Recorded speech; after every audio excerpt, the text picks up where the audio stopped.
اللهم قد رد إليك فارأف به وارحمه.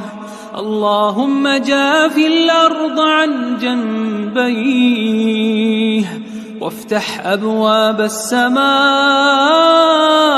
لروحه وتقبله منك بقبول حسن يا أرحم الراحمين.